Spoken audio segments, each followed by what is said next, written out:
توحید کی تلاوت فرما کر مرحوم سید حیدر عباس ابن سید محمد رضی کی روح کو نثار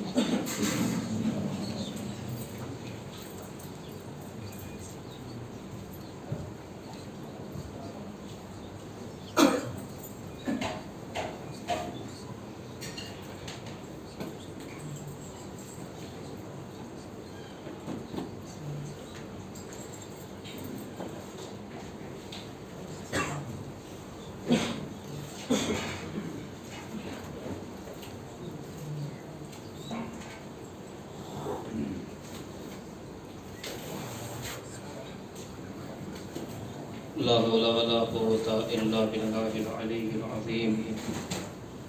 أعوذ بالله من الشيطان اللعين الرجيم. بسم الله الرحمن الرحيم.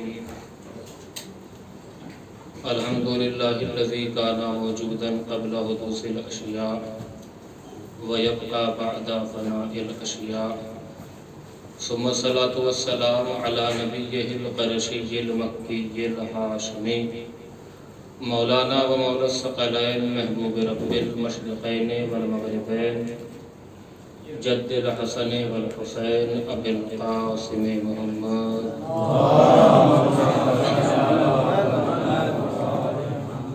وعلى آلہ الطیبین الطاہرین المعصومین المنتخبین المنتجبین الکہف الحسین وغیاث المستر المستقین وملجأ الحاربین وعصمت المقتسمین ولعنة الدائمة على أعدائهم أجمعين من يوم ظلمهم إلى يوم الدين. أما بعد فقد قال الله تعالى في كتابه الكريم وهو أصدق القائلين وقوله الحق. بسم الله الرحمن الرحيم. ربنا آتنا في الدنيا حسنة وفي الآخرة حسنة وقنا عذاب النار. صلوات محمد.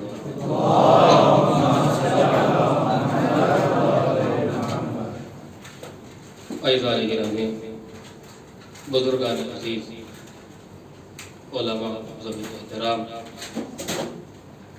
جس آیت کریمہ کی تلاوت کا شرف حاصل ہوا، سورہ بقرہ کی یہ آیت ہے جو دعا کی شکل میں قنوت میں، نماز میں، قنوت کے وقت جہاں بہت سی دعائیں انسان پڑھ سکتا ہے، ہر مباح چیز کا مطالبہ کرنے کا اس کو حق ہے اور جائز ہے، اس کے لیے حلال اور مباح چیز کا مطالبہ اللہ سے کر سکتا ہے، کسی بھی دعا کو پڑھ سکتا ہے. لیکن بہت سی دعاؤں کی تاکید معصومین کی طرف سے کی گئی ہے کہ اگر یہ دعا پڑھے تو زیادہ بہتر ہے، یہ دعا پڑھے تو زیادہ بہتر ہے قنوت کی حالت. انہی مؤکدات میں سے یہ آیت بھی ہے اور یہ دعا بھی ہے.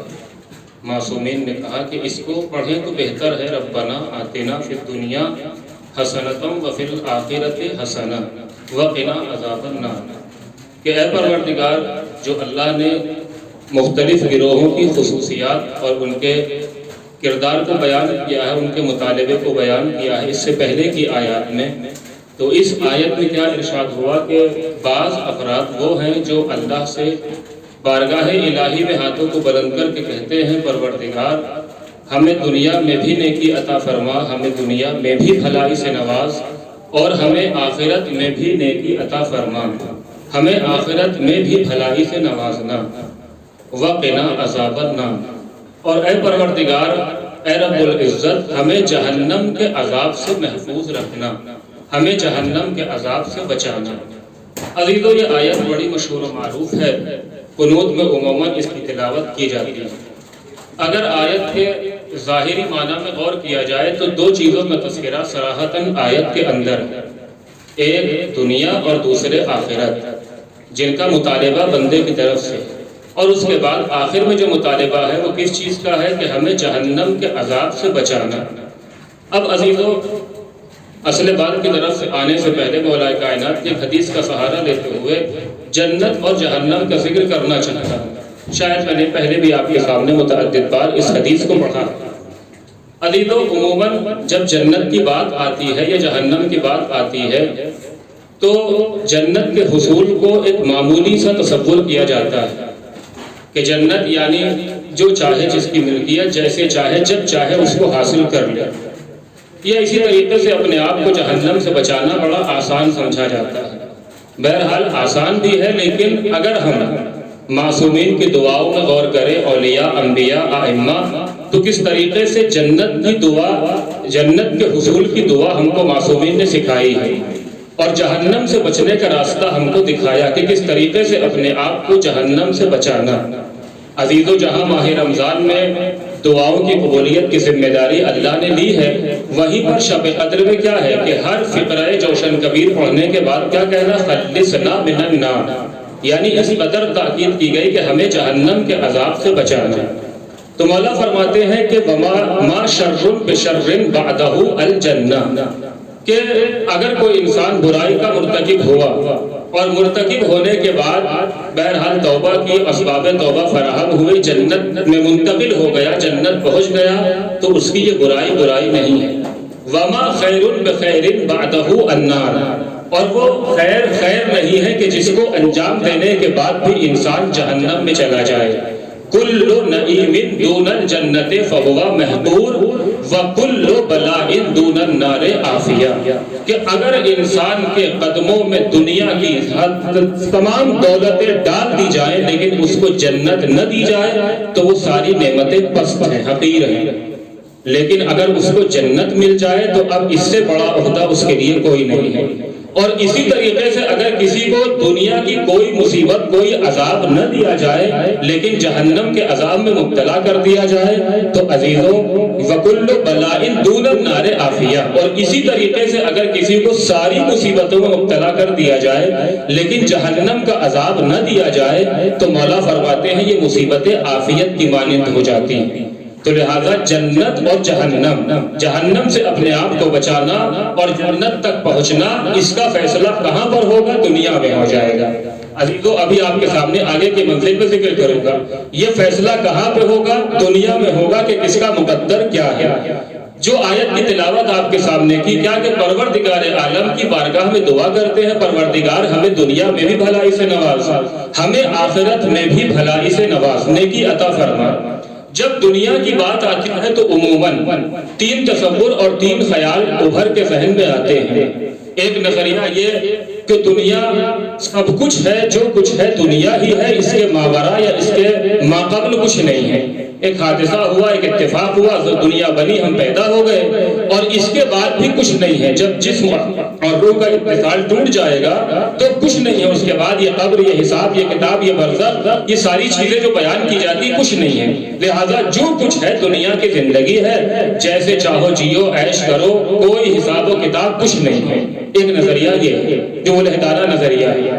اس کے مقابل میں عزیزوں، چونکہ رسالہ ثواب کی مجلس ہے، اسی کے ذہن میں آپ کے سامنے ذکر کرنا چاہتا ہوں۔ اس کے مقابل میں دوسرا نظریہ کہ نہیں، جو کچھ ہے آخرت ہے، دنیا کی کوئی حیثیت نہیں ہے، دنیا بیکار ہے، دنیا سے اصلاً قابل نفرت ہے، منفور ہے، اس کی کوئی اہمیت نہیں ہے، بلکہ جو کچھ ہے آخرت ہے۔ لہذا دنیا میں صوفیانہ زندگی گزارو، کوشہ نشین بن جاؤ، ہاتھوں میں تسبیح لو، بس اتنا کہیں سے کھانے پینے کو مل جائے کہ زندگی باقی رہے جتنی اللہ نے معین کی ہے، اور اس کے علاوہ کچھ نہیں، بس اللہ اللہ کرتے رہو۔ اس کے نمونہ بھی آپ کے سامنے پیش کروں گا کہ اس کے علاوہ کچھ نہیں، آخرت کچھ، کوئی دنیا نہیں، بس جو زندگی ہے وہ یہی ہے، دنیا کی زندگی، جو کچھ ہے وہ آخرت کی زندگی ہے، دنیا کی زندگی بیکار ہے، یہاں پہ کچھ نہیں کرنا، کچھ نہیں، اصلاً ساری چیزیں بیکار۔ عزیزو یہ دوسرا نظریہ، ایک نے کہا کہ جو کچھ ہے دنیا ہے، دوسرا نظریہ جو کچھ ہے آخرت ہے، لیکن اسلام نے ان کے مقابل میں آواز بلند کی اور کہا کہ دیکھو، نہ تو ایسا ہے کہ فقط دنیا اور نہ ایسا ہے کہ فقط آخرت، بلکہ ربنا آتنا فی الدنیا حسنۃ وفی الآخرۃ حسنۃ، کہ ہم ان کو قابل مدح قرار دیتے ہیں جو ہماری بارگاہ میں ہاتھوں کو بلند کر کے کہتے ہیں پروردگار ہمیں دنیا میں بھی بھلائی سے نواز اور آخرت میں بھی بھلائی سے نوازنا۔ یعنی ایسا نہیں ہے کہ ہمیں بس آخرت چاہیے یا ہمیں بس دنیا چاہیے۔ اب اب اگر معصوم کی نگاہوں میں دیکھیں تو عزیزوں مستقل طور پر عبارتیں، روایات، احادیث کہ دنیا کی مذمت، اگر دیکھیں کس قدر مذمت مولا کائنات نے ایک طرف دنیا کی بیان کی، اب وہ حدیثیں آپ کے سامنے نہیں پڑھوں گا، یا اب دوسری طرف جائیں تو اسی نہج البلاغہ میں جو روایتیں سید رضی نے جمع کی ہیں، اس قدر مدح کی ہے دنیا کی، حتیٰ کہ ماں سے تشبیہ دی ہے دنیا کی کہ اتنی لائق ستائش اور لائق مدح دنیا کو بنایا۔ عزیزو اسلام نے کہا کہ دنیا سے نہ تو بالکل کٹنا ہے اور نہ دنیا کو مقصد بنانا ہے۔ جب اسلام نے کہا کہ ہم نے قابل مدح کنہیں بنایا کہ جنہوں نے نہ دنیا سے بالکل کنارہ کشی اختیار کی اور نہ ان کو کہ جنہوں نے دنیا کو مقصد بنایا، بلکہ ہماری نگاہوں میں قابل مدح وہ ہے کہ جو دنیا کو بھی لے کر چلتے ہیں اور آخرت بھی اپنی نگاہوں میں رکھتے ہیں۔ عزیزوں کیا کہا کہ جو دنیا کو بھی لے کر چلتے ہیں، کہ دنیا کی مذمت کیوں ہے، ایک طرف دنیا کی مدح کیوں ہے، کہ دنیا کو دو رخ سے دیکھا جاتا ہے۔ پیغمبر اسلام نے فرمایا کہ ہر فساد اور فتنے کی جڑ حب دنیا ہے، حب دنیا ہر فتنے اور فساد کی جڑ ہے۔ یہاں تک کہ جو جملہ آپ کے سامنے تاریخ کا موجود ہے، طلحہ زبیر جب مولا کائنات کو ظاہری خلافت ملی اور کیا سوچ کر منصوبہ بنا کر آئے تھے کہ چلو ہم نے اتنی خدمت مولا کائنات کی ہے، چلتے ہیں مولا کائنات کے پاس، ہم میں سے ایک کو کوفے کا گورنر بنا دیں اور ایک کو بصرے کا گورنر بنا دیں۔ عزیزوں دنیا کا دو رخ سے امام نے کیا کہا کہ جب ہم کبھی دنیا کی مدح کرتے ہیں، کبھی دنیا کی مذمت امام کے کلام میں نظر آتی ہے کہ ہر فساد کی جڑ حب دنیا، ادھر ارشاد ہوتا ہے کہ نہیں، دنیا کو اگر انسان دیکھے تو دنیا ماں کی طرح ہے۔ دنیا کی اتنی مدح مولا کائنات نے کی۔ عزیزوں جملہ تاریخ نے لکھا ہے کہ جیسی مولا کائنات کے قریب یہ گئے منصوبہ بنا کر، تو مولا کائنات سلام کے بعد پوچھا کیوں آئے ہو؟ کا کچھ کام تھا، کا ذاتی کام ہے یا بیت المال کے متعلق ہے؟ کہ یا علی ذاتی کام ہے۔ علی نے ایک چراغ بجھایا، دوسرا جلا دیا۔ عزیزوں ان کی نگاہوں میں ایک چراغ جلا ایک بجھا کوئی فرق نہیں تھا، لیکن علی کی نگاہوں میں، عصمت کی نگاہوں میں ایک چراغ کا بجھانا اور دوسرے کا جلانا یہ منشاء الہی کے مطابق تھا۔ ان کی نگاہوں میں کوئی فرق نہیں تھا کہ ایک کو جلایا ایک کو بجھایا۔ کہ یا علی یہ کیوں کیا؟ کہ دیکھو تم نے کہا ہے کہ میں ذاتی کام کے، ہم ذاتی کام کے لیے آئے ہیں، لہذا اب میں نے ذاتی چراغ کو جلا دیا۔ وہ بیت المال کا چراغ تھا، میں بیت المال کے حساب میں مشغول تھا، میں نے اسے بجھا دیا۔ اب عزیزوں انہوں نے دیکھا، دل میں سوچا، اشارتاً ایک دوسرے سے کہا کہ جو علی چراغ جلانے میں اتنی احتیاط کرے وہ ہمیں کوفے اور بصرے کا گورنر کیسے بنا سکتا ہے؟ لہذا دونوں چلے آئے، واپس آ گئے۔ لیکن اب حب دنیا تو ہے نا، حب دنیا کی خواہش ہے، صفحے اول کے نمازی ہے مولا کائنات کے پیچھے۔ علی کو حب دنیا غالب آ رہی ہے۔ اب محمد ابن طلحہ کو علی کے پاس بھیجا کہ جاؤ ہمارا پیغام پہنچاؤ، ہمیں کوفے اور بصرے کی گورنری دے دی جائے۔ عزیزو تاریخ کا جملہ ہے، علی نے کہا کہ مالک اشتر اور ابن حنیف کے ہوتے ہوئے تم جیسوں کو گورنری نہیں مل سکتی ہے، میں تمہیں مدینے میں گورنری نہیں دے سکتا، چاہیے کہ بصرہ اور کوفے کی گورنری تمہیں عطا کر دوں، لہذا یہ ممکن نہیں ہے، اس لیے کہ گورنری اور میرا گورنر وہ بنے گا کہ جو امین ہو، جو بھروسے مند ہو۔ عزیزوں یہ مولا کائنات کے پاس آئے، حب دنیا غالب آ چکی، یا علی ہم مکے جانا چاہتے ہیں۔ کہ مکے جا کے کیا کروں گا؟ کہ عمرہ کرنا چاہتے ہیں۔ اب مظہر عالم ما فی الصدور نے جیسے ہی ان کے دہن سے یہ جملے سنے کہ ہم مکے جا رہے ہیں عمرہ کرنے کے لیے، علی نے کہا کہ تم مکے تو جاؤ گے مگر عمرہ کرنے کے ارادے سے نہیں جا رہے ہو۔ کہ یا علی ہم آپ کے سامنے قسم کھاتے، قسم کھائی۔ اس کے بعد عزیزو علی کے ہاتھوں پہ دوبارہ بیعت کی۔ جب علی نے ظاہری امور کو دیکھا، ظاہر کو بلا رکھتے ہوئے اجازت دے دی، مکے چلے گئے۔ اب ساری تاریخ آپ کے ذہن میں ہے کس قدر انہوں نے منصوبہ بنایا اور جنگ کے لیے روانہ ہو گئے، ام المومنین کو ساتھ لیا، وہ ساری تاریخ آپ کے ذہن میں ہے۔ عزیزان گرامی یہ ماجرا کیوں ہوا؟ کیونکہ حب دنیا غالب آ چکی ہے، دنیا کو اپنا مقصد بنا لیا ہے، دنیا کو آخرت تک پہنچنے کا ذریعہ نہیں بنایا ہے، بلکہ دنیا ان کی نگاہوں میں مقصد بن چکی ہے۔ ان کی چونکہ انہوں نے دیکھا تھا کہ جیسے پہلی حکومتوں میں ہو رہا تھا، جسے چاہتے تھے مال و اسباب دے دیتے تھے، غریب کا، مستحق کا، فقیر کا، جسے چاہا عطا کر دیا۔ یہ انہوں نے دیکھا تھا کہ خلیفہ ثالث جسے چاہتا تھا خریدنے کے لیے دولتیں دے دیتا تھا، شاید علی بھی ہمیں دولت دے دے، شاید علی بھی ہمیں گورنری دے، شاید علی بھی ہمیں بیت المال سے جو چاہے عطا کر دے۔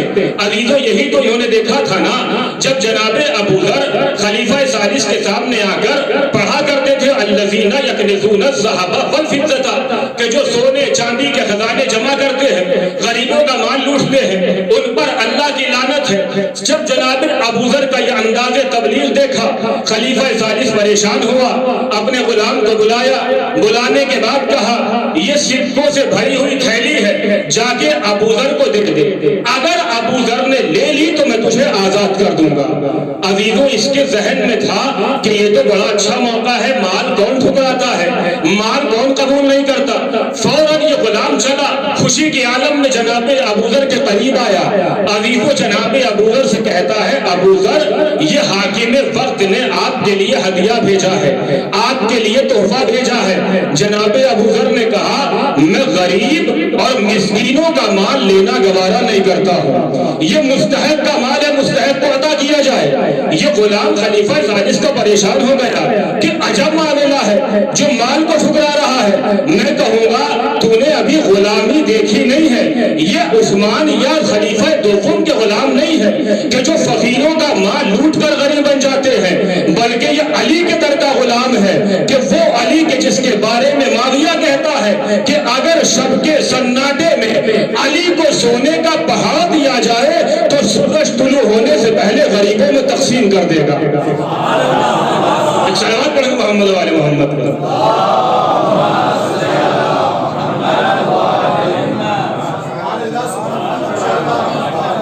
بار بار اشارہ ہو رہا ہے کہ آپ لوگ تھوڑا تھوڑا سا سمٹ، تھوڑا تھوڑا سا قریب۔ ایک صلوات پڑھیں۔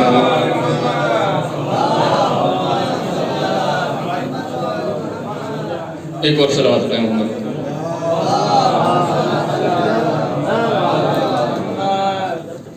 تو انہوں نے دیکھا تھا کہ گزشتہ خلافتوں میں کیا ہو رہا تھا، مال و دولت دی جا رہی تھی۔ یہ غلام اصرار کرنے لگا کہ اے ابو ذر تم نے اگر یہ تھیلی لے لی فَإِنَّ فِيهِ رِقِّي، اس میں میری عبدیت پوشیدہ ہے، میں آزاد ہو جاؤں گا، مجھے آزادی مل جائے گی۔ عزیزو جناب ابو ذر کا جملہ سنیں گے، شیخ گائنی نے لکھا اپنی کشکول میں کہ جیسے ہی جناب ابو ذر سے اس غلام نے کہا جو اس کی عبدیت میں ابھی تک تھا کہ اگر تم نے یہ تھیلی لے لی صدقوں سے بھری ہوئی تو میں آزاد ہو جاؤں گا، میں اس کی غلامی سے آزاد ہو جاؤں گا۔ جناب ابو ذر نے کہا فَإِنَّ فِيهِ أُنُوقِي، اگر میں نے یہ تھیلی لے لی تو آزاد ہو جائے گا مگر میں غلام بن جاؤں گا، لہٰذا مجھے اس کی غلامی پسند نہیں ہے۔ جب جناب ابو ذر نے ٹھکرا دیا تو یہ دیکھتے آ رہے تھے کہ گزشتہ خلافتوں میں کیا ہو رہا ہے، جس طریقے سے مال و دولت کو تقسیم کیا جا رہا ہے، غریبوں کے مال کو ناحق بانٹا جا رہا ہے۔ تو کیا ارشاد ہوا کہ دیکھو دنیا، اسلام نے کہا، قرآن نے نہ قابل نفرت نہ قابل محبت بلکہ زاویہ الگ الگ۔ اگر دنیا کو اس زاویے سے دیکھا کہ بس دنیا ہی ہماری خلقت کا مقصد، دنیا ہی ہمارے حصول کا مقصد، دنیا ہی ہمارا ماحصل ہے، تو دنیا قابل نفرت ہے۔ لیکن اگر دنیا کو حاصل کیا، آخرت تک پہنچنے کا ذریعہ بنایا، تو اب یہ دنیا قابل محبت ہے، قابل مدح ہے۔ اس لیے کہ عزیزو ان اليوم عمل ولا حساب، مولا نے کیا کہا کہ آج عمل کر سکتے ہو، حساب نہیں ہے، فغدن حساب ولا عمل، لیکن کل کے دن عمل نہیں ہو سکتا، بس حساب و کتاب ہی ہوگا۔ لہذا جتنا جمع کر سکتے ہو اس دنیا کی زندگی میں، بڑی قیمتی ہے دنیا، یہ دنیا کی زندگی بڑی اہمیت ہے اس کی۔ اس لیے پیغمبر نے کہا کہ اگر کسی کو طول عمر ملے ان بقیت عمر المؤمن نفیست، کہ ایک انسان کی زندگی بڑی قیمتی ہوتی ہے، جو اس کی زندگی باقی ہے فلا یتمنى احدکم الموت فإن المؤمن اذا مات انقطع عمله، کہ کبھی بھی موت کی تمنا نہیں کرنا، کبھی بھی بارگاہ الہی میں ہاتھوں کو بلند کر کے موت کی خواہش نہیں کرنا، اس لیے کہ اگر تم مر گئے تو اب تمہارے عمل کا سلسلہ منقطع ہو جائے گا۔ تو جتنا ہو سکے دنیا کی زندگی میں آخرت کے لیے توشہ راہ جمع کر لو، آخرت کے لیے کہ نہ صوفیانہ زندگی ہمیں پسند، نہ ہمیں دنیا کو مقصد بنانا پسند، بلکہ مقصد کیا ہونا چاہیے، دنیا کو حاصل کرنا ہے لیکن آخرت تک پہنچنے کے لیے اگر ایسا کیا تو اب تم ہماری نگاہوں میں قابل مدح بن جاؤ گے۔ عزیزو چھٹے امام کی خدمت میں ایک شخص آتا ہے، امام کا چاہنے والا ہے کہ کس طریقے سے دنیا کو آخرت تک پہنچنے کا ذریعہ اگر بنائے تو یہ دنیا قابل مدح ہے اور امام کی نگاہوں میں وہ شخص ممدوح ہو جاتا ہے. آتا ہے, آنے کے بعد عزیزوں بڑی محبت کرتا ہے امام سے. شیخ عباس گمی نے اس کو لکھا ہے, بہت امام سے والہانہ عشق کرتا ہے اور امام کا سچا سپاہی ہے, سچا شیعہ ہے. ایک مرتبہ جب یہ حج پہ آتا ہے, جب بھی حج کرنے آتا ہے تو مدینہ امام کی زیارت کے لیے جاتا ہے اور امام کے یہاں یہ مہمان ٹھہرتا ہے اور کوشش کرتا ہے کہ زیادہ سے زیادہ امام کے گھر کا مہمان رہے. اور اس قدر اس کی عظمت امام کی نگاہوں میں ہے کہ امام اس کی مہمان نوازی کرتے ہیں, باقاعدہ خود اپنے ہاتھوں سے اس کی خدمت کرتے ہیں. لہذا عزیزوں تاریخ بتاتی ہے کہ ایک مرتبہ جب یہ حج کرنے آیا تو اس نے امام کی خدمت میں فآتا ابا عبداللہ عشرۃ آلاف درہم لیشتری لہ دارا, اس نے امام صادق علیہ السلام سے کہا کہ مولا میں ہر سال حج پر آتا ہوں لیکن میرے لیے ممکن نہیں ہے کہ میں آپ کا دیدار کیے بغیر واپس چلا جاؤں, بلکہ میں چاہتا ہوں کہ مدینے آؤں, آپ کا دیدار کروں اور زیادہ سے زیادہ آپ کی خدمت میں رہوں. اس بات پڑھے محمد والے محمد, کم زیادہ سے زیادہ آپ کی خدمت میں رہوں. میری تمنا یہ ہے, میری خواہش یہ ہے, لہذا یہ 10,000 درہم ہے, آپ مدینے میں میرے لیے ایک گھر خرید لیجئے تاکہ میں آپ کا دیدار بھی ہو جائے مجھے اور میں آپ کو زحمت بھی نہ دوں. عزیزو امام نے اس سے وہ 10,000 درہم لے لیے اور اس کے بعد کہا کہ ٹھیک ہے میں تیرے لیے گھر خرید لوں گا. اب یہ جبل کا رہنے والا شخص امام کی خدمت میں واپس آیا حج کر کے. یہ بات میں ہے کہ آئندہ سال جب آیا تو کہا کہ جو علت فدار اشتریت لی دارن, آپ پر میری جان قربان ہو جائے, کیا آپ نے میرے لیے گھر خرید لیا؟ عزیزوں کیسے دنیا کو آخرت کے حصول کا ذریعہ بنایا جائے تو یہ دنیا قابل مدح ہے اور امام کی نگاہوں میں وہ شخص ممدوح ہو جاتا ہے. کیا آپ نے میرے لیے گھر خریدا؟ امام نے کہا ہاں خرید لیا. اس کے بعد عزیزوں وعطا بسکن, اور امام ایک چیک لے کر آئے اور اس میں لکھا ہوا تھا ہاذا مشترا جعفر ابن محمد لفلان ابن فلان الجبلی اشترا لہو دارا فی الفردوس, کہ یہ جعفر ابن محمد نے فلاں ابن فلاں جبل کے رہنے والے کے لیے جنت میں گھر خرید لیا ہے. عزیزو اس نے جیسے ہی امام سے یہ رقعہ لیا, چیک لیا اور اس کو پڑھا تو اس کو پڑھنے کے بعد کہتا ہے عزیزو جملہ سنیے گا, اس میں لکھا تھا کہ ہاذا مشترا جعفر ابن محمد, کہ یہ جعفر ابن محمد نے تمہارے لیے جنت میں گھر خریدا ہے. عزیزو گھر خریدا تو اس کی چہار دیواری بھی ہے نا, اس میں جملہ تھا. تاریخ بتاتی ہے کہ جیسے ہی اس نے پڑھا جنت میں گھر خریدا ہے امام نے میرے لیے, حد حل اول رسول اللہ صلی اللہ علیہ وآلہ وسلم, کا اس گھر کی پہلی حد رسول اسلام, والحد الثانی امیر المومنین علی بن ابی طالب, اور اس گھر کی دوسری حد علی بن ابی طالب, والحد الثالث الحسن بن علی, اور اس کی چوتھی حد حسن بن علی ہے, والحد الرابع حسین بن علی, اور اس کی چوتھی حد حسین ابن علی ہے. عزیزو اس نے جیسے ہی ایک چیک پڑھا, پڑھنے کے بعد فوراً کہتا ہے رضی تو, اے مولا میں آپ کے اس معاملے سے راضی ہوں. کیا کہا تھا؟ میرے لیے مدینے میں گھر خریدنا. امام نے کیا کہا؟ میں نے تیرے لیے جنت میں گھر خریدا ہے, 10,000 درہم دیے تھے. عزیزو اس نے چون چرا نہیں کیا, بات کرو کہ جملہ کہنا چاہتا ہوں, یہ نہیں کہا کہ امام میں نے آپ سے کہا تھا کہ مدینے میں گھر خریدنا, آپ نے جنت میں گھر خریدا. امام کو معصوم تسلیم کرنے کا مطلب ہی یہ ہے کہ اب امام کے فیصلے پہ چون چرا نہ کیا جائے, بلکہ امام جو حکم دے ادھر امام آواز دے حل من ناصر ینصرنا, اور ہم کہیں کہ ہماری نماز شب کا وقت ہو رہا ہے, کہ نہیں, اگر امام حکم دے کہ سو جاؤ تو سو جانا ہے, امام حکم دے کہ جاؤ جہاد پہ جانا ہے تو اب گرمی اور سردی کا اشکال نہیں کرنا ہے. امام کو معصوم تسلیم کرنے کا مطلب ہی یہ ہے کہ اب امام کے فیصلے پر چھو چرا نہ کیا جائے. عزیزو اس نے چیک لیا اور چیک لینے کے بعد اپنے گھر چلا گیا. گھر والوں سے کہا کہ جب میں مر جاؤں, دیکھیں کس طریقے سے دنیا کو اس نے ذریعہ بنایا آخرت کے حاصل کرنے کا. عزیزو امام نے اس سے جملہ کہا کہ تم راضی ہو گئے میرے معاملے سے؟ کہا میں راضی ہوں. اب امام نے کہا میں نے تم سے 10,000 درہم لیے, وفرقت ذالک, اور میں نے انہیں تقسیم کر دیا فی ولد الحسن والحسین, اپنے جد حسن و حسین کی اولاد میں ان 10,000 درہم کو تقسیم کر دیا. اللہ تمہیں اس کے بدلے میں جنت میں گھر عطا کرے گا. عزیزو یہ چلا گیا, جانے کے بعد گھر پہنچا تو کہتا ہے کہ دیکھو اپنے ورثہ سے, اپنے اولاد سے, کہ جب جب میں مر جاؤں تو یہ چیک میری قبر میں میرے کفن میں میرے ساتھ رکھ دینا۔ عزیزوں اس کے انتقال ہوا، آثار موت نمایاں ہوئے، اس کے چاہنے والوں نے، اس کے وارثوں نے امام کے ہاتھوں سے لکھے ہوئے اس چیک کو، اس خط کو، اس روپے کو اس کے کفن میں رکھ دیا، عزیزوں دفنا دیا۔ اب صبح نمودار ہوئی، اب جو صبح نمودار ہوئی تو قبر پہ چاہنے والے پہنچے تو عزیزوں قبر پہ ایک روکڑا پڑا ہوا تھا، کیا لکھا تھا؟ واللہ وفا لی جعفر ابن محمد بما قال، قسم خدا کی جعفر ابن محمد نے جو کہا تھا وہ پورا کر دیا۔ ایک صلوات پڑھیں محمد والے محمد۔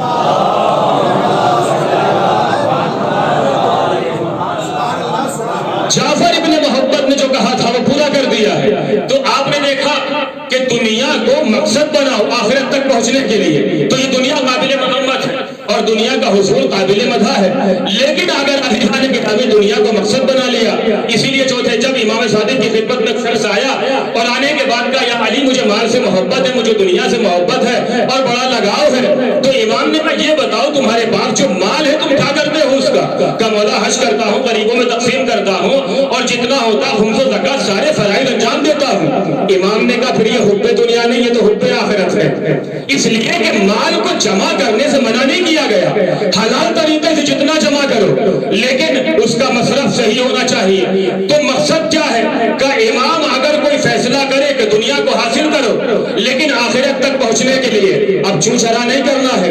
عزیزوں اس کے برعکس بھی کردار ہے۔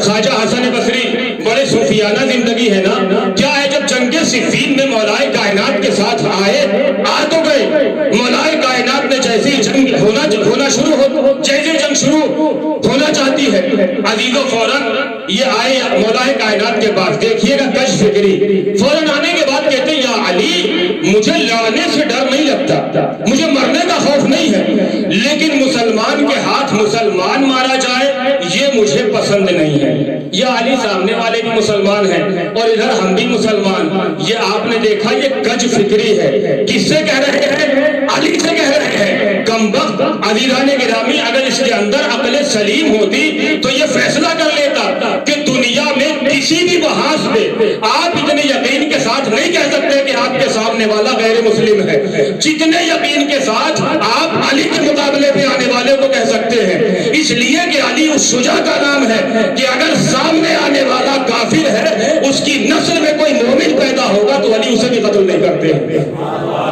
جتنے یقین کے ساتھ آپ علی کے ساتھ محاذ پر کہہ سکتے ہیں کہ سامنے والا مسلمان نہیں ہے، کیا یہ پیغمبر کی حدیث بھول گئے تھے؟ الحق مع علی وعلی مع الحق، کہ یا علی میں لڑنے سے نہیں ڈرتا، آپ مجھے جہاں چاہے بھیج دیجئے مگر مسلمان کے ہاتھ مسلمان مارا جائے یہ مجھے پسند نہیں ہے۔ عزیزوں مولائے کائنات نے کہا جانا چاہتے ہو چلے جاؤ، تمہیں روک کون رہا ہے؟ ہمیں بھیڑ پسند نہیں ہے، ہمارے ساتھ چاہے 72 آئے مگر مخلص آئے۔ ہمیں بھیڑ پسند نہیں ہے، چاہے 313 ہو لیکن مخلص جو ہمارے فیصلے پہ چوچرا نہ کرے، جاؤ چلے جاؤ، یہ چلے بھی گئے۔ عزیزوں اسے کہتے ہیں کہ جسے کہا جائے حق کی شناخت نہ ہونا، اسے کہتے ہیں کہ حق کی پہچان نہ ہونا، معرفت کی کمی ہونا۔ چلے گئے یہاں تک کہ مولائے کائنات کی شہادت ہوئی، امام حسن کی شہادت بھی ہو گئی، امام حسین کی شہادت ہوئی، ان کے کانوں میں جملہ پہنچا کہ فرزند رسول کو قتل کر دیا ہے، تو انہوں نے ایک جملہ ان کی زبان سے بے ساختہ نکلا کہ خدا لعنت کرے حسین کے قاتلوں پر۔ فوراً کہتے ہیں اس کے بعد ارے اللہ توبہ یہ توبہ، یہ میں نے کیا کہہ دیا؟ میری زبان سے تو الحمدللہ سبحان اللہ اللہ اکبر کے علاوہ کوئی کلمات نہیں نکلنے چاہیے تھے، یہ میں نے کیا کیا؟ عزیزوں اسی کو کہا جاتا ہے کہ یہ اہم اور مہم میں شناخت نہیں رکھتے، یہ امام کی آواز پہ لبیک نہیں کہتے بلکہ آوازیں بلند کرنے لگتے ہیں۔ ابھی نماز شب کا وقت ہے، ہم نماز پڑھنے جا رہے ہیں، نماز کو اہمیت دیتے ہیں محافظ نماز سے غافل ہو کر۔ عزیزوں یہ طواف خانہ کعبہ کرتے ہیں وارث کعبہ کو بھول کر، یہ وجہ ہے عزیزوں کیوں؟ چونکہ دنیا ان کی نگاہوں میں معرفت حاصل نہیں ہوئی کہ دنیا اگر مذموم ہے تو کیوں، دنیا قابل مدح ہے تو کیوں۔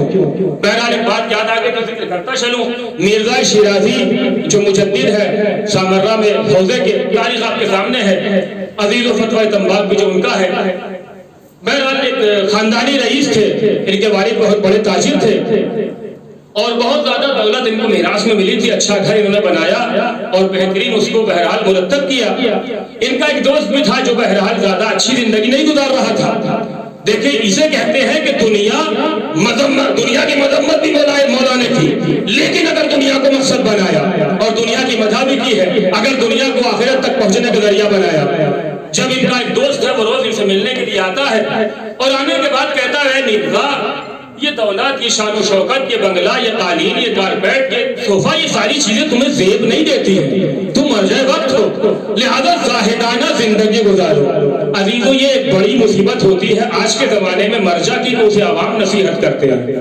جیسے امام کے زمانے میں امام کی مجبوری کیا تھی کہ امام کو نصیحت کرنے لوگ آتے تھے۔ جب 5 امام اپنے کھیت میں کام کر رہے تھے، ایک شخص آیا اور آنے امام پسینے میں شرابور ہے، آنے کے بعد کہتا ہے یا مولا آپ اور کام، اگر اس حالت میں آپ کو موت آ گئی تو آپ اللہ کو کیا منہ دکھائیں گے؟ عزیزو یہ اسے نصیحت کر رہا ہے معصوم کو کہ جو اس وقت کل شریعت کے عالم ہوتے ہیں کہ جس عمر میں دوسرے گھرانوں میں شریعت کا تصور نہیں پایا جاتا ہے، یہ علم کلی کے مالک ہے۔ تو یہ مظلومیت آج کے زمانے میں مرجع وقت کی ہے کہ جس کو الف کے بعد بے کہنا نہ آئے وہ مرجع کو نصیحت کرتا ہے۔ بہرحال بات کہیں سے کہیں جا رہی ہے، روز آتے آنے کے بعد کہتے ہیں مرزا یہ تمہیں زیب نہیں دیتا ہے، لہذا یہ سب ہٹاؤ اور ایک زاہدانہ زندگی گزارو۔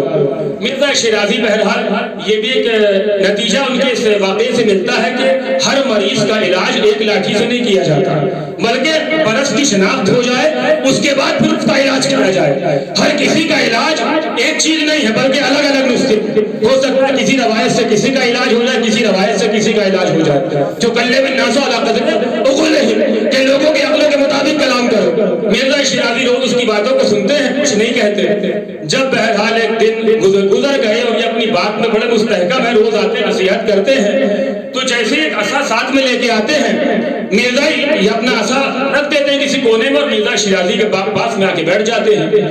اب جیسے انہوں نے عصا رکھا، داخل ہوئے، مرزا شیرازی کے پاس آئے، مرزا شیرازی نے اپنے غلام کو اشارہ کیا کہ یہ عصا چھپا دو۔ غلام نے اشارہ سنا اور سمجھ گیا، اس کو چھپا دیا۔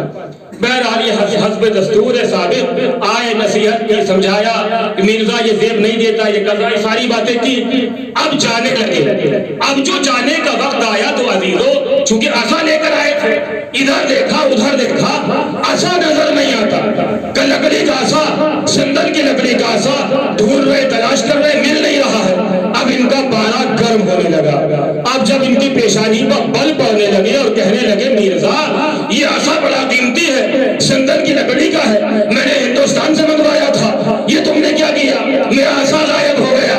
عزیزو اب جب ان کا پارا گرم ہو گیا، پوری طریقے سے پیشانی پر بل پڑ گئے اور عصا کے فراق میں قریب تھا کہ گریہ کرنے لگے، مرزا شیرازی نے کہا کہ روز آ کے مجھے نصیحتیں کرتے ہو، آج تمہارا ایک معمولی سا عصا غائب ہو گیا تو تم نے قیامت برپا کر دی۔ قسم خدا کی مال کا ہونا نہ ہونا زہد نہیں ہے، بلکہ مال کے ہوتے ہوئے اس سے لو نہ لگانا، اسے زہد کہا جاتا ہے۔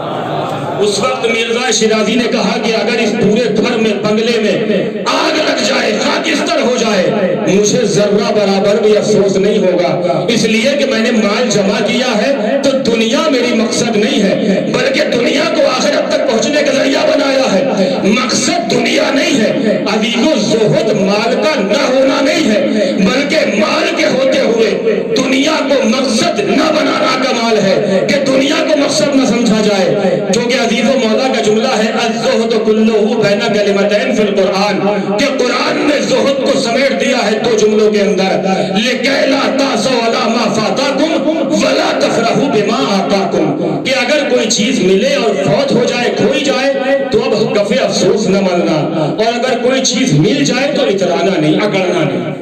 تو کیا ہوا کہ ربنا آتنا فی الدنیا حسنۃ وفی الآخرۃ حسنۃ، کہ پروردگار ہمیں دنیا میں بھی بھلائی عطا کر، ہمیں آخرت میں بھی بھلائی سے نواز۔ لیکن مقصد کیا ہے کہ دنیا مقصد نہ بنے، بلکہ آخرت تک پہنچنے کا دنیا کو ذریعہ بنایا جائے تو دنیا قابل مدح ہو جاتی ہے۔ عزیزو آیت میں 3 پہلو تھے نا، 3 باتیں تھی نا، دنیا، آخرت اور جہنم سے ہمیں نجات عطا فرما۔ عزیزو میں نے ابھی آپ کے سامنے ابتدا میں کہا تھا کہ دنیا میں انسان کی زندگی جو دنیا کی زندگی ہے اسی میں طے ہو جاتا ہے کہ اس کو جنت اور جہنم کیا ملنا ہے، اس لیے کہ عمل کا دار و مدار اور عمل کی اجازت بس دنیا میں ہے۔ دنیا کے بعد موت آنے کے بعد اب عمل کا سلسلہ بند ہو گیا، لیکن شرط کیا ہے؟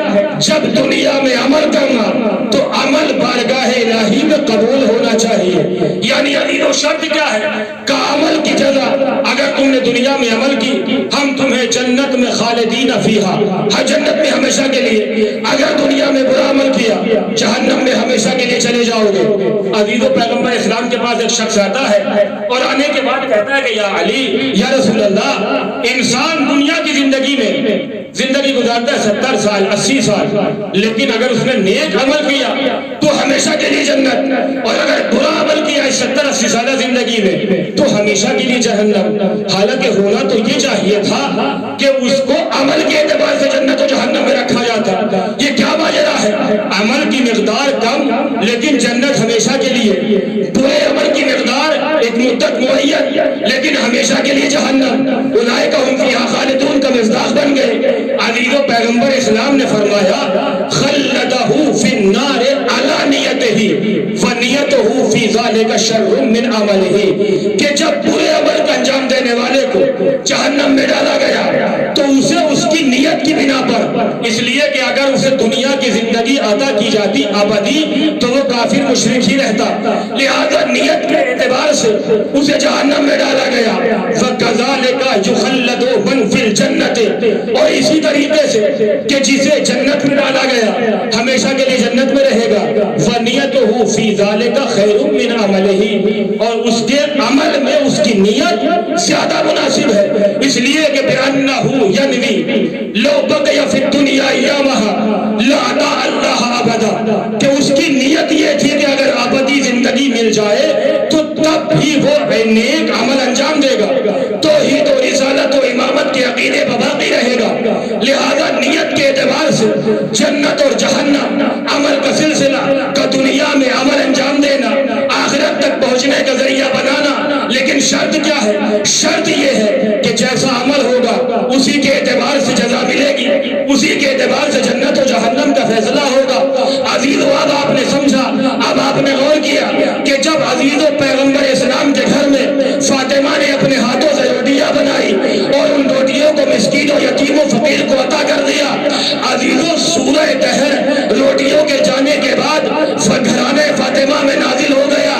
عزیزو یہ سورہ دہر روٹیوں کا اجر نہیں ہے بلکہ فاطمہ کی نیت کا اجر ہے، یہ فاطمہ کی نیت کا اجر ہے۔ سجدے تو کائنات میں بہت سے لوگوں نے کیے مگر ایک سجدہ جو سارے سجدوں کی بقا کا ضامن بن گیا، عزیزو یہ مقدار سجدہ معیار نہیں ہے بلکہ سجدے کی نیت معیار ہے۔ تلواریں تو بہت سے لوگوں نے چلائی لیکن عزیزو علی کی ایک ضربت عبادت ثقلین پر بھاری پڑ گئی، یہ ضربت کا وزن نہیں ہے بلکہ علی کی نیت کا عمل ہے، یہ علی کی نیت کا وزن ہے جو عبادت ثقلین پر بھاری پڑ رہا ہے۔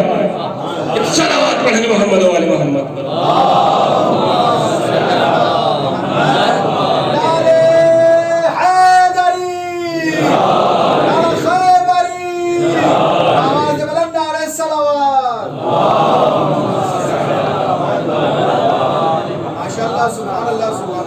کہا کہ عمل اگر انجام دیا اسی کے اعتبار سے فیصلہ ہوگا جنت میں جانا یا جہنم میں جانا ہے، لیکن عمل کی کیفیت کو دیکھا جائے گا۔ تو عزیزو یہ عبادت ثقلین پر ضربت کا بھاری ہونا، یہ علی کی اس ضربت کا وزن نہیں تولا جا رہا ہے بلکہ علی کے خلوص و نیت کو تولا جا رہا ہے کہ علی کے اس ضربت میں خلوص اور نیت ایسی ہے خالصتاً للہ ہے کہ جس کی بنا پر عبادت ثقلین پالی کی یہ ضربت بھاری پڑ گئی۔ اسی لیے کیا کہا لِيَبْلُوَكُمْ أَيُّكُمْ أَحْسَنُ عَمَلًا، ہم تمہیں اجر دیں گے تاکہ تم اس دنیا کی زندگی میں جیسا عمل انجام دیتے۔ عزیزو یہ موت اور زندگی کا فلسفہ بڑا عجیب ہے کہ جب جسم اور روح کا اتصال ٹوٹ جائے ہم اسے موت سے تعبیر کرتے ہیں، لیکن اگر یہ جسم اور روح کا اتصال باقی رہے تو ہم اسے زندگی سے تعبیر کرتے ہیں۔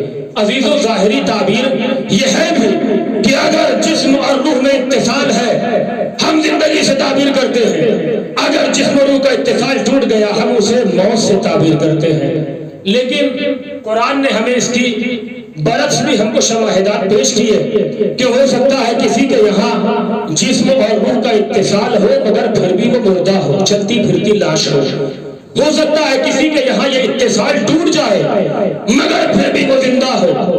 عزیز علماء علم اخلاق نے، معلمین اخلاق نے جب اس کی تعبیر بیان کی تو انہوں نے یہی کہا کہ موت اور زندگی کا فلسفہ کیا ہے؟ طہارت نفس کا نام ہے زندگی، نجاست نفس کا نام ہے موت۔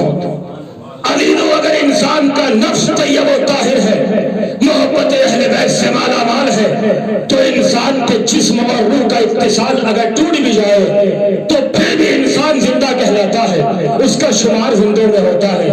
لیکن اگر انسان کا نفس نجس ہے، بغض اہل بیت کی نجاست سے بھرا ہوا ہے، تو اگرچہ جسم و روح کا اتصال باقی رہے پھر بھی اس کا شمار مردوں میں کیا جاتا ہے۔ طہارت نفس زندگی، نجاست نفس موت۔ عزیزو جو علماء علم اخلاق نے تعبیر اور تفسیر بیان کی، ہمیں کربلا میں اس کی نظیر ملتی ہے کہ جن کے نفس طیب و طاہر تھے، جن کے نفس پاک و پاکیزہ تھے، ولایت اہل بیت سے مالا مال تھے، جسم اور روح کا اتصال ٹوٹنے کے بعد بھی کٹے سروں سے آواز آ رہی تھی لبیک یا حسین، لیکن جن کے نفس نجس تھے، بغض اہل بیت کی ولایت، بغض اہل بیت کی نجاست سے بھرے ہوئے تھے، جسم اور روح کی اتصال کے بعد بھی امام کی آواز پہ لبیک نہیں کہہ پا رہے تھے۔ عزیزو یہ طہارت نفس زندگی، نجاست نفس ہے موت۔ کچھ دن کے بعد آپ دیکھ رہے ہیں کس طریقے سے ولایت اہل بیت سے دوری اختیار کی گئی اور اپنے آپ کو مردوں میں شمار کرانے پر لوگوں نے فخر کیا، زندگی سے اپنے آپ کو محروم کر لیا، کس طریقے سے ظلم و ستم کیا گیا۔ عزیزو تاریخ بتاتی ہے، آپ ذرا سوچے تصور کریں کہ 25 برس کا سن کتنا ہوتا ہے کہ 25 برس کے سن میں کسی کی زوجہ ہی اس کی شہادت کا سبب بن جائے۔ ابھی کچھ دنوں کے بعد، 2 دن کے بعد امام جواد کی شہادت قریب ہے، 2 جملے پڑھنا چاہتا ہوں کہ 25 برس کے سن میں، 25 برس کچھ مہینوں کے سن میں اس کی زوجہ ہی اس کی شہادت کا سبب بن جائے۔ عزیزو یہاں تک تاریخ نے لکھا ہے کہ ہر روز شکایت کرتی ہے مامون سے، جانے کے بعد حکومت کے داماد بن چکے ہیں۔ عزیزو ام فضل سے امام نے شادی کی مصلحت کے مطابق، مصلحت کی بنا پر، لیکن اس کے بعد بھی یہاں رشتوں کی قدر نہیں ہے، کیوں؟ چونکہ دنیا ان کے نفس پہ غالب آ چکی ہے۔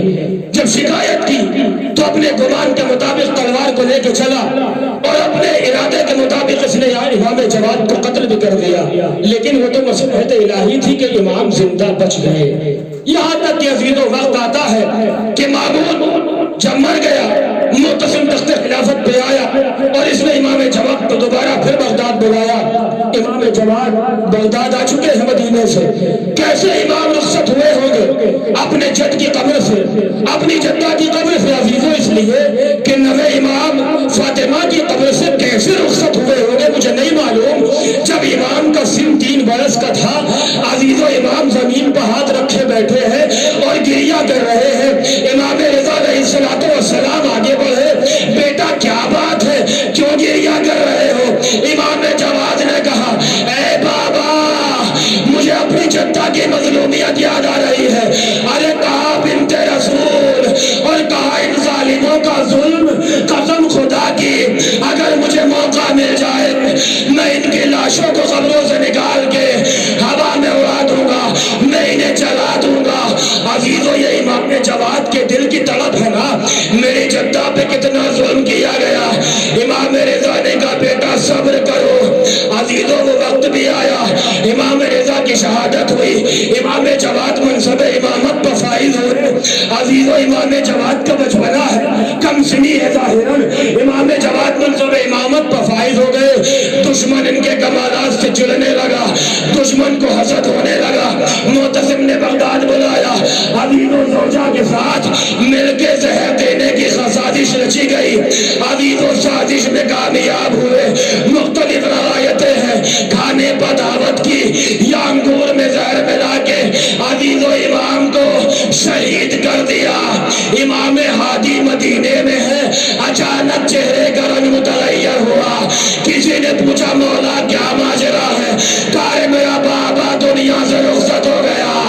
عزیز و امام ہادی معجزے کے طور پہ بغداد آئے، ظاہراً حاکم وقت بھی امام کا نماز جنازہ پڑھ رہا ہے، امام ہادی نے شریعت کے مطابق امام جواد کو غسل کفن دیا، عزیزوں سپرد لحد کر دیا، لیکن عزیزوں امام ہادی گریا کر رہے ہیں، امام کے آنسو نہیں رکتے۔ میں ہاتھوں کو چھوڑ کے کہوں گا، اے امام ہادی، یقیناً باپ کا سایہ سر سے اٹھنا بڑی مصیبت کا وقت ہوتا ہے، لیکن مولا آپ کے پاپا کی شہادت کے وقت آپ کے ہاتھوں میں ہتھکڑیاں تو نہیں تھی نا، آپ کے پیروں میں بیڑیاں تو نہیں تھی نا، آپ کی ماں بہنیں کوفہ و شام کے بازار میں تو نہیں تھی۔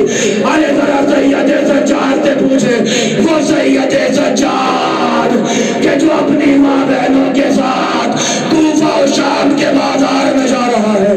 اجرکم اللہ، اجرکم الزہرا۔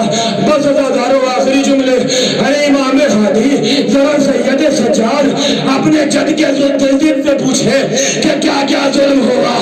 عزیزو جب 11 محرم تو قافلہ بڑھا ہے، کوفے کی جانب روانہ ہونا چاہتا ہے، لاشوں کے قریب سے قافلے کو گزارا گیا۔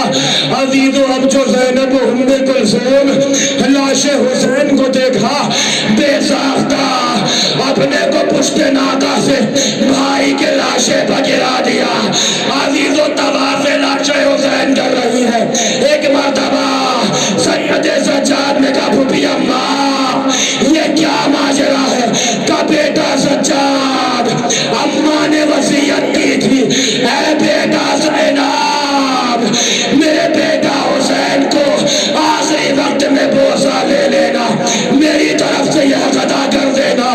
عزیزو اے بیٹا سجاد میرے بھائی کے جسم پر انگوٹھی کے نگینے کے برابر بھی کوئی حصہ باقی نہیں ہے جو تیروں سے چھلیدہ ہو۔ اجرکم اللہ، زینب نے کٹے ہوئے گلے پر عزیزو اپنے لبوں کو رکھ دیا اور مدینے کا رخ کر کے آواز دی، یا جدہ ہو صلی علیکہ ملیک السماء۔ اے نانا آپ پر آسمان کے ملائکہ نے نماز پڑھی، اے نانا بہذا حسین المرمم بالدماء، اے نانا یہ میرا حسین خون میں غلطہ ہے، مقطع الاعضاء، ارے اس کا جسم ٹکڑے ہے، مرمم مصلوب الامامت والرداء۔ ارے میرے بھائی کے دوش پہ امامہ نہیں، میرے بھائی کے دوش پہ ردا نہیں، میرے بھائی کے سر پہ امامہ نہیں۔ عزیزو ایک جملہ کہتی ہے وَبَنَاتُ کا سبایا، اے نانا آپ کے گھر کی بیٹیاں اسیر ہو گئی۔ اجرکم اللہ، اے نانا آپ کے گھر کی بیٹیاں اسیر ہو گئی، قیدی بنائی گئی۔ اب عزیزو حسین سے خطاب کر کے جناب زینب نے کہا، اے بھیا اگر مجھے اختیار مل جاتا کہ شام چلی جاؤ یا حسین کے پاس رہو تو بھیا میں کربلا میں تیری قبر کے مجاور بن جاتی، اپنے ہاتھوں سے تجھے دفناتی، اپنے ہاتھوں سے کفن پہناتی۔ اے بھیا یہ زینب مجبور ہے، تجھے غسل و کفن نہیں دے سکتی۔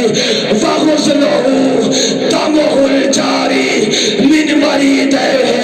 اے بھیا ارے یہ حسین کتنا مظلوم ہے، اس کی شہرگ سے بہنے والا خون اس کے غسل کا سبب بن رہا ہے۔ یہ بے کفن لاشا، یہ کربلا کی خاک میرے بھائی کا کفن بن رہی ہے۔ ہائے مظلومیت حسین، انا للہ و انا الیہ راجعون۔ پروردگار عالم ہماری اس مختصر سی عبادت کو قبول فرما۔ پروردگار عالم جہاں جہاں پر بھی مولا کے چاہنے والے مومن موجود ہے، سب کی جان مال آبرو کی حفاظت فرما۔ پروردگار عالم بحق محمد و آل محمد جو بھی دنیا میں بیمار ہے، خصوصاً اس مرض اس وائرس بحق محمد و آل محمد دنیا سے نیست و نابود فرما، اور تمام بیماروں کو شفا عاجلہ عنایت فرما۔ پروردگار ہم جس مقصد کے لیے یہاں پر آئے ہیں ہمیں اس میں کامیابی اور کامرانی عطا فرما۔ پروردگار مرحوم کے تمام گناہان صغیرہ و کبیرہ کو معاف فرما، ان کے پسماندگان کو صبر جمیل عنایت فرما۔ پروردگار محمد والے محمد مراجع کرام کا سایہ ہمارے سروں پر تا ظہور امام قائم رکھ۔ پروردگار امام آخر کو ظہور میں تعجیل فرما، ہم ان کے عوان و انصار میں شمار فرما۔ ایک مرتبہ سورہ حمد اور 3 مرتبہ سورہ اخلاص کی تلاوت فرما کر مرحوم حیدر عباس سید حیدر عباس مرحوم ابن سید محمد رضی کی روح کو ایثار کریں۔